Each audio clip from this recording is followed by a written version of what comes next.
প্রিয় ছাত্রছাত্রী, কেজে এডুকেয়ার চ্যানেলে তোমাদের আরও একবার স্বাগত। চলে এসেছি আজকে নতুন একটি ভিডিও নিয়ে। আজকের ভিডিওতে থাকছে তোমাদের জন্য পার্লামেন্টে কিভাবে একটি সাধারণ বিল পাস হয়, অর্থাৎ একটি সাধারণ বিল কিভাবে আইনে পরিণত হয়, তার পদ্ধতিটা কেমন এবং কতগুলি পর্যায়ের মধ্য দিয়ে একটি সাধারণ বিলটাকে অতিক্রম করে আইনে পরিণত করতে হয়, এই বিষয় নিয়ে বিস্তারিত আলোচনা থাকছে এই ভিডিওতে। তো ভিডিওটি তোমরা স্কিপ না করে সঙ্গে জুড়ে থাকো এবং চ্যানেলটিতে তোমরা যদি নতুন হয়ে থাকো তাহলে সাবস্ক্রাইব করে রাখো। তো চলো দেরি না করে আমরা বোঝার চেষ্টা করি যে একটি সাধারণ বিল কিভাবে পার্লামেন্টে আইনে পরিণত হয়। পার্লামেন্টে সাধারণ বিল পাসের পদ্ধতি। তো এই বিল পাস পদ্ধতি সম্পর্কে জানতে গেলে আমাদের প্রথমেই জানা দরকার বিল কি ও তার শ্রেণীবিভাগ। সংজ্ঞাতে কি বলা আছে দেখো, আইন প্রণয়নের জন্য সর্বপ্রথম পার্লামেন্টের যে কোনো কক্ষের যে কোনো সদস্যকে সংশ্লিষ্ট সভাকক্ষে আইনের একটি খসড়া বা ড্রাফট পেশ করতে হয়। আইনের এই খসড়া বা ড্রাফটকেই বলা হয় বিল। তাহলে বিল কি? যে পার্লামেন্টের সদস্যগণ আইন প্রণয়নের উদ্দেশ্যে যে খসড়া উত্থাপন করেন সেই খসড়াকেই বলা হয় বিল। এই বিল সাধারণত দুই ধরনের হয়ে থাকে, একটি হচ্ছে সরকারি বিল এবং অপরটি হচ্ছে বেসরকারি বিল। সরকারি বিলকে আবার তিন ভাগে ভাগ করা যায়: অর্থ বিল, রাজস্ব বিল এবং সাধারণ বিল। আমাদের আজকের আলোচনার বিষয় হচ্ছে সাধারণ বিল পাসের পদ্ধতি। সাধারণ বিল পাসের পদ্ধতি সাধারণ বিল পাসের পদ্ধতি সম্পর্কে সংবিধানের 107 থেকে 122 নং ধারায় বলা রয়েছে, অর্থাৎ কোন পদ্ধতিতে কিভাবে সাধারণ বিলকে পাস করানো হবে বিস্তারিত আলোচনা রয়েছে 107 থেকে 122 নং ধারায়।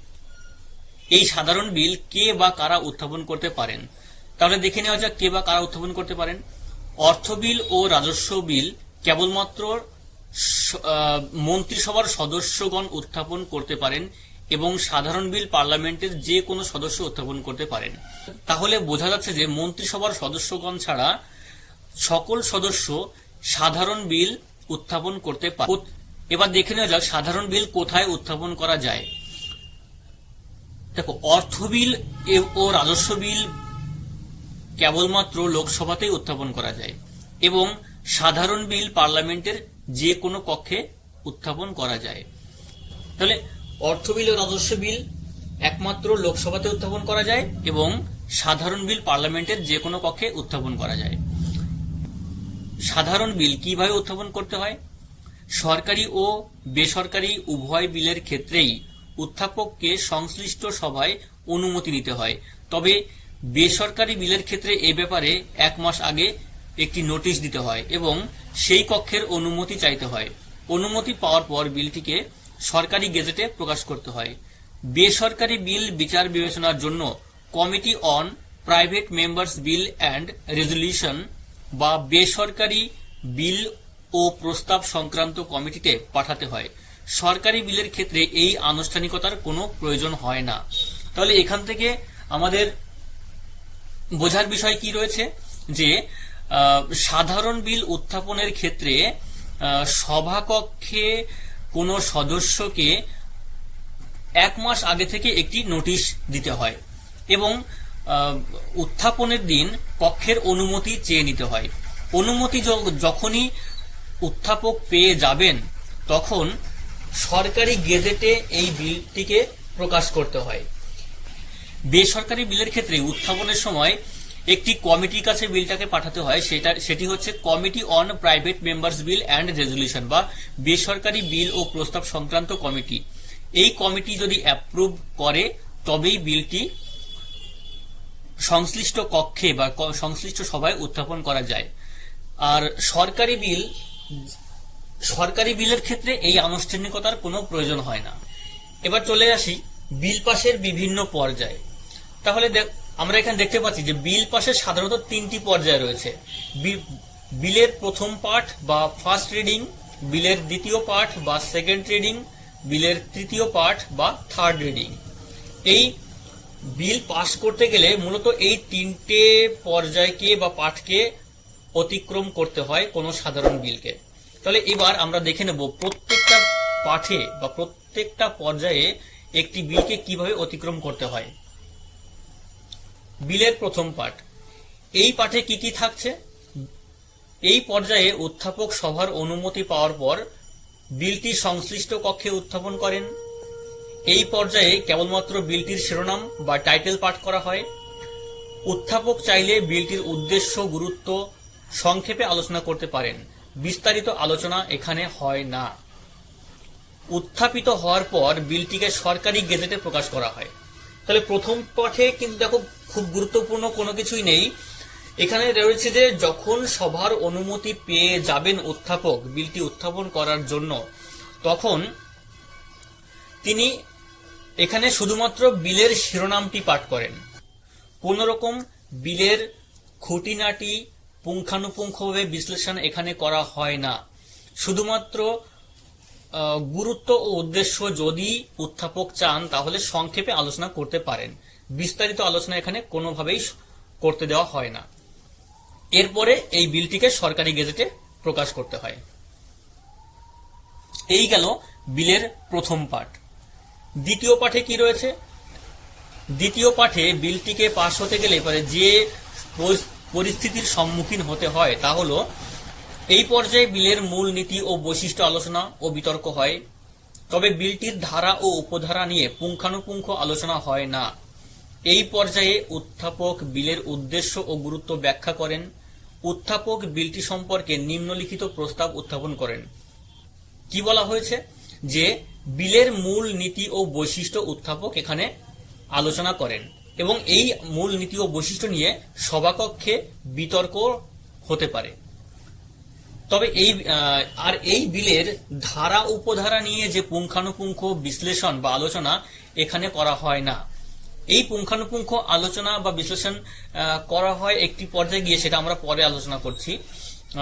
আর কি রয়েছে?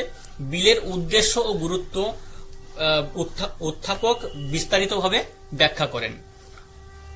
এখানে উত্থাপক আর কি করতে পারেন? যে এই বিল উত্থাপন সম্পর্কে 4টি প্রস্তাব তিনি সভাকক্ষে রাখতে পারেন।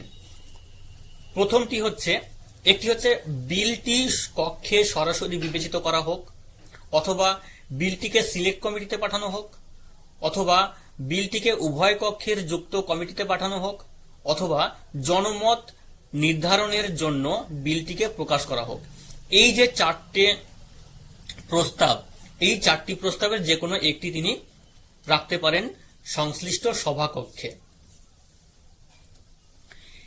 বিলের দ্বিতীয় পাঠে আর কি থাকছে? যে যদি প্রথম প্রস্তাব অর্থাৎ বিলটি সরাসরি কক্ষে যদি বিবেচনা করার জন্য গৃহীত হয়, তাহলে বিলটির বিচার বিবেচনার জন্য দিনক্ষণ স্থির করা হয়। এখানে বিলের মূল নীতিগুলির বিচার বিবেচনা করা হয় এবং বিভিন্ন ধারা উপধারা নিয়ে পুঙ্খানুপুঙ্খ আলোচনা ও সংশোধন করা হয়। তাহলে একটু আগে আমি বলেছিলাম যে এই যে প্রস্তাবটা, এই যে বিলটির সম্পর্কে যে তিনি 4টে প্রস্তাব রাখতে পারেন, এই 4টে প্রস্তাব রাখার আগে পর্যন্ত বিলের ধারা উপধারা নিয়ে কোনো রকম পুঙ্খানুপুঙ্খ আলোচনা হয় না।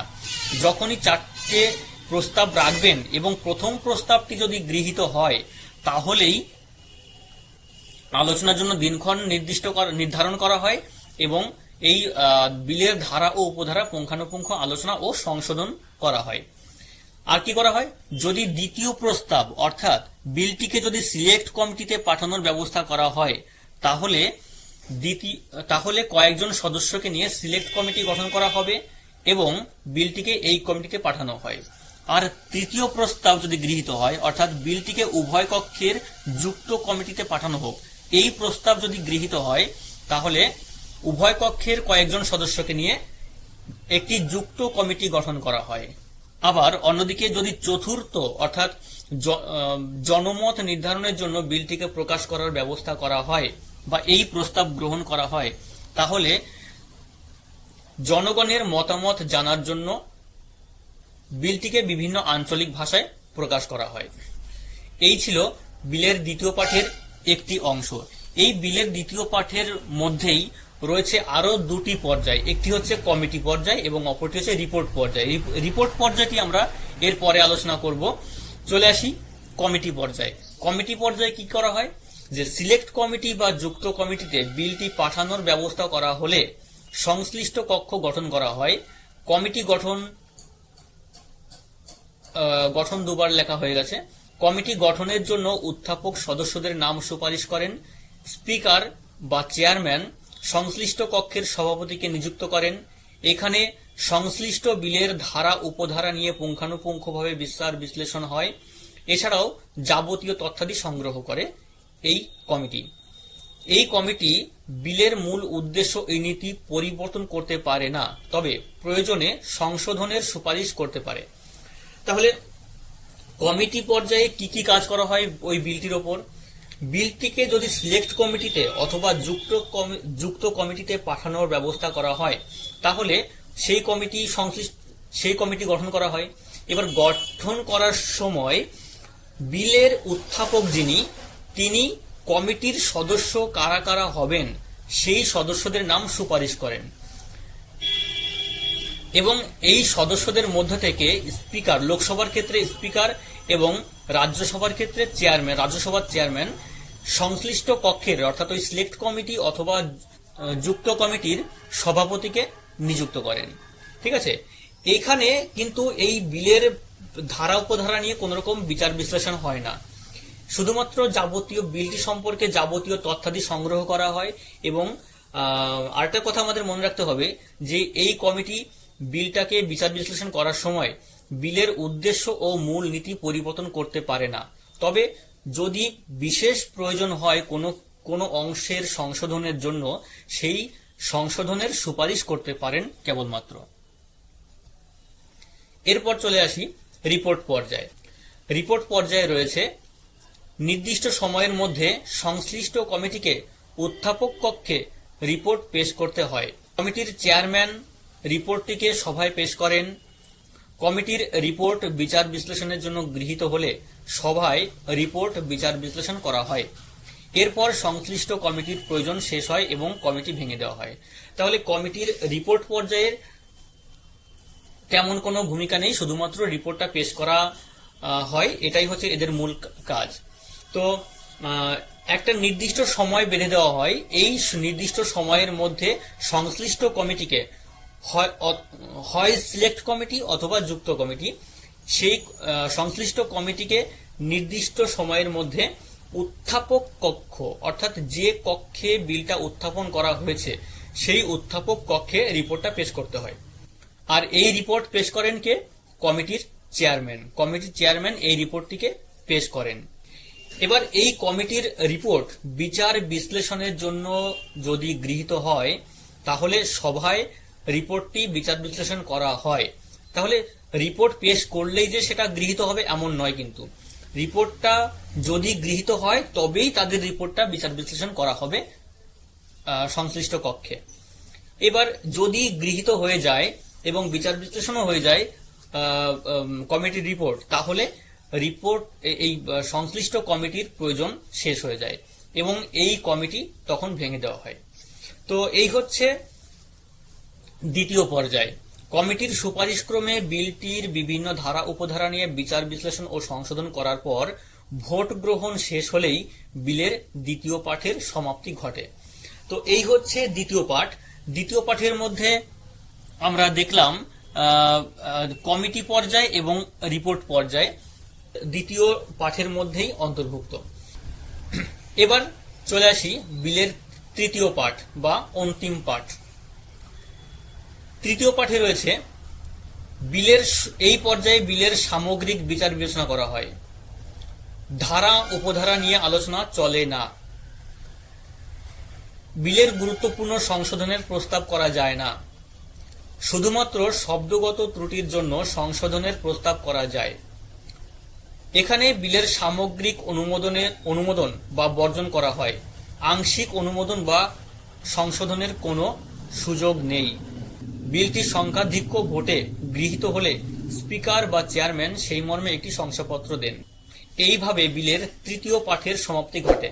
তাহলে বিলের তৃতীয় পার্টটি কি একটু আরেকটু আলোচনা করে দিচ্ছি যে তৃতীয় পাঠে প্রথম পাঠ এবং দ্বিতীয় পাঠে বিলটি নিয়ে যে বিচার বিশ্লেষণ চলে, তারপরে তৃতীয় পর্যায়ে এসে বা তৃতীয় পাঠে এসে বিলটির সম্পর্কে সামগ্রিক বিচার বিবেচনা করা হয়।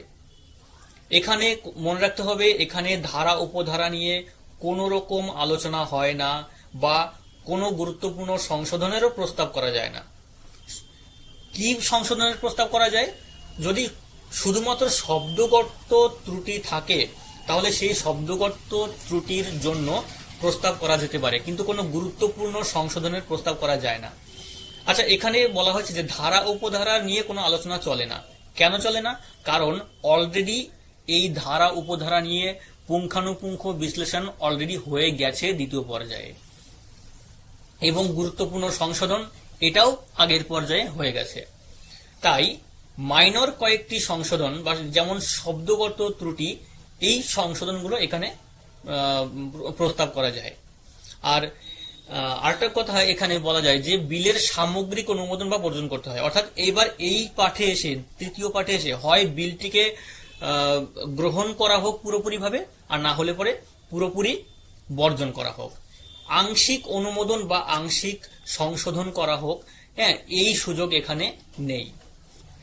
এবার সংশ্লিষ্ট কক্ষে, অর্থাৎ যে কক্ষে বিলটি উত্থাপন করা হয়েছিল সেই কক্ষের সভাপতি, অর্থাৎ লোকসভার ক্ষেত্রে স্পিকার এবং রাজ্যসভার ক্ষেত্রে চেয়ারম্যান ভোটাভুটির ব্যবস্থা করেন, এবং এই বিলটি সংখ্যাধিক্য ভোটে যদি গৃহীত হয় তাহলে সেই মর্মে স্পিকার বা চেয়ারম্যান একটি শংসাপত্র বা সার্টিফিকেট দেন বিলটি পাশ হয়েছে এই বলে। এইভাবেই তৃতীয় পাঠের সমাপ্তি ঘটে। এতক্ষণ আমরা একটি বিল পাশ করতে গেলে যে কটি পর্যায়ে অতিক্রম করতে হয় বিলটিকে, সেই কটি পর্যায় নিয়ে আলোচনা করেছি। অর্থাৎ প্রথম পাঠ, দ্বিতীয় পাঠ এবং তৃতীয় পাঠ। দ্বিতীয় পাঠের মধ্যে রয়েছে আবার কমিটি পর্যায়ে, রিপোর্ট পর্যায়ে। এই সমস্ত পর্যায় অতিক্রম করার পর বিলটি একটি কক্ষে পাশ হয়, এবং সেই কক্ষে পাশ হওয়ার পর বিলটিকে অপর কক্ষে পাঠাতে হয়। এই অপর কক্ষে বিলটি এসে যদি একই রকম ভাবে, একই রকম পদ্ধতিতে এবং একই আকারে বিলটি পাশ হয়ে যায় বা অনুমোদিত হয়, তাহলে বিলটি উভয় কক্ষে গৃহীত হয়েছে বলে ধরে নেওয়া হয়। যেমন ধরো, লোকসভায় কোনো একটি সাধারণ বিল উত্থাপন করা হলো এবং প্রথম পাঠ, দ্বিতীয় পাঠ, তৃতীয় পাঠ সম্পন্ন করে বিলটিকে পাশ করানো হলো। এবার এই বিলটিকে পাঠানো হবে এবার উচ্চ কক্ষ বা রাজ্যসভায়। এই রাজ্যসভাতে এসে যদি একই রকম ভাবে গৃহীত হয়, অর্থাৎ একই পদ্ধতিতে এবং বিলের কোনো রকম পরিবর্তন না ঘটিয়ে একই আকারে বিলটি যদি পাশ হয়ে যায়, তাহলে ধরা হবে উভয় কক্ষে বিলটি গৃহীত হয়েছে বা পাশ হয়েছে। এরপর বিলটিকে রাষ্ট্রপতির সম্মতির জন্য বা তার স্বাক্ষরের জন্য পাঠানো হয়। রাষ্ট্রপতির সম্মতি। রাষ্ট্রপতি বিলটিতে স্বাক্ষর করলে সেই মুহূর্ত থেকে বিলটি আইনে পরিণত হয়। সম্মতি না দিলে বিলটি বাতিল হয়ে যায়। আবার সম্মতি না দিয়ে পুনর্বিবেচনার জন্য বিলটিকে পার্লামেন্টে ফেরত পাঠাতে পারেন। বিলটি দ্বিতীয়বার উভয় কক্ষে একইভাবে গৃহীত হলে রাষ্ট্রপতি বিলটিতে তখন স্বাক্ষর করতে বাধ্য থাকেন। তাহলে রাষ্ট্রপতির সম্মতি এখানে কি বলা হয়েছে দেখো, যে বিল দুটো কক্ষে বা উভয় কক্ষে পাশ করানোর পর রাষ্ট্রপতির কাছে যখন পাঠানো হয়, তখন রাষ্ট্রপতি স্বাক্ষর করলে সেই মুহূর্ত থেকে বিলটা আইনে পরিণত হয়ে যায়। তবে রাষ্ট্রপতি যদি স্বাক্ষর করতে অস্বীকার করেন বা স্বাক্ষর না করেন, তাহলে সেই বিলটি বাতিল হয়ে যাবে। এক্ষেত্রে রাষ্ট্রপতি বিলের সম্পূর্ণ সম্মতি না দিয়ে বিলটিকে পুনর্বিবেচনার জন্য পার্লামেন্টে ফেরত পাঠাতে পারেন। এই পার্লামেন্টে যখন ফেরত পাঠান যদি আসে, রাষ্ট্রপতির কাছ থেকে যদি পার্লামেন্টে আবার ফেরত আসে এবং পার্লামেন্টের উভয় কক্ষে ওই একইভাবে যদি গৃহীত হয় বা পাশ হয়ে যায়, তাহলে এবার রাষ্ট্রপতি এই বিলে স্বাক্ষর করতে অবশ্যই বাধ্য থাকবেন। তো এইভাবেই একটি সাধারণ বিল বিভিন্ন পর্যায়ে অতিক্রম করে আইনে পরিণত হয়। তো এই ছিল তোমাদের সাধারণ বিল পাশের পদ্ধতি। তো এই ছিল আজকের ভিডিও, যেখানে একটি সাধারণ বিল কি করে আইনে পরিণত হয় সে সম্পর্কে বিস্তারিত আলোচনা করা হয়েছে। আশা করি এই ভিডিও থেকে তোমরা অবশ্যই উপকৃত হবে। ভিডিওটি যদি ভালো লেগে থাকে তাহলে কমেন্ট করে অবশ্যই জানাবে এবং চ্যানেলটিকে সাবস্ক্রাইব করবে।